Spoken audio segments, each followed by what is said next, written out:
And the documentary is called Only 78, and it's about the community of Gaborone and the seawall and the challenges in getting it rebuilt. It was nominated for Best Canadian Documentary at the Regina International Film Festival.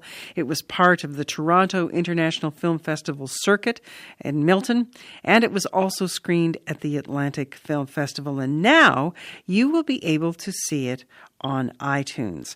We have on the line with us this afternoon Jawad Mir. He is the filmmaker involved in this production. Hello and welcome to the show. Hi there. How are you doing? And congratulations on all the attention this film is getting. Thank you so much. Thank you for having me on the show as well. Tell me when you shot it. Tell me the circumstances in which you landed in Gaborone. So it was back in spring of 2013. I had come across an article in Globe and Mail about Gaborone and seawall and how they were trying to get their seawall repaired, and the government at the municipal, provincial, and federal level, they were all sort of, denying ownership and have you not. And I contacted the mayor's office in Sydney, who put me in touch with the two gentlemen in Gaborone, Tim and Jean, and I spoke to them, and literally it was just the next day, they said that we would love to have you over, and kind of went from there in June 2013 and followed their story through for at least 3 years with different threads and different elements about that community, and the rest is history. What's the main thread you were following?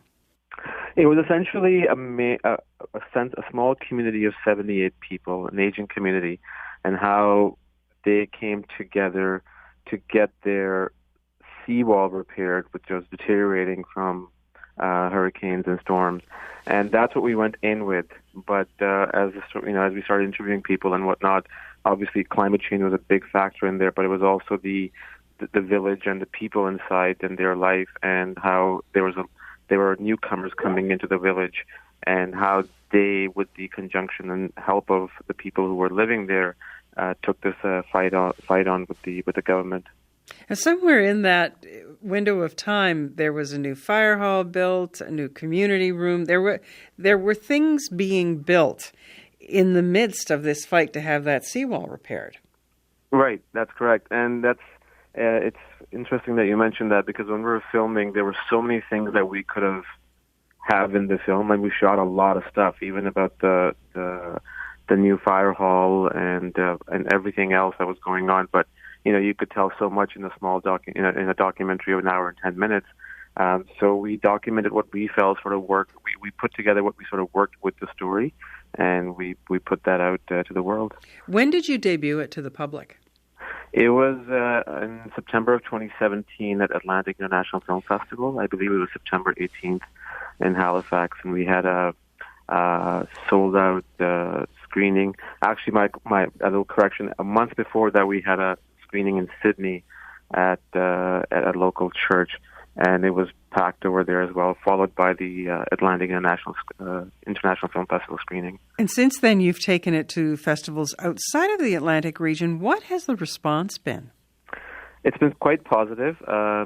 The Milton Film Festival, which is brought by a TIFF circuit, it was quite overwhelming there as well. And then at Regina International Film Festival, it was nominated for Best Canadian Documentary.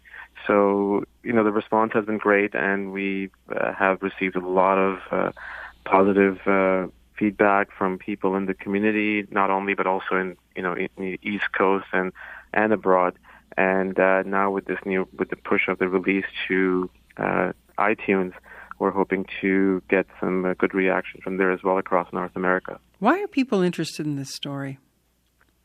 I think it's your typical, if you want to call it typical, David versus Goliath story of a small community, coming underdogs coming against the powers that be. But for me personally, it was, I think it was more of a fact about just a small Asian community and how they were sort of fighting for what they believed was right and survival, as well as its connection with the climate change and social acceptance.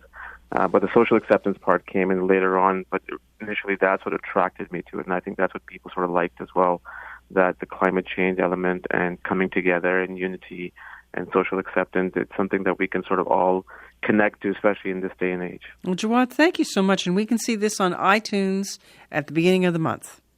It premieres on March 1st on iTunes, but you can actually pre-order it right now if you go to iTunes and search for Only 78, and then it will be available also be rental on March 1st. All right, Jawad, thank you.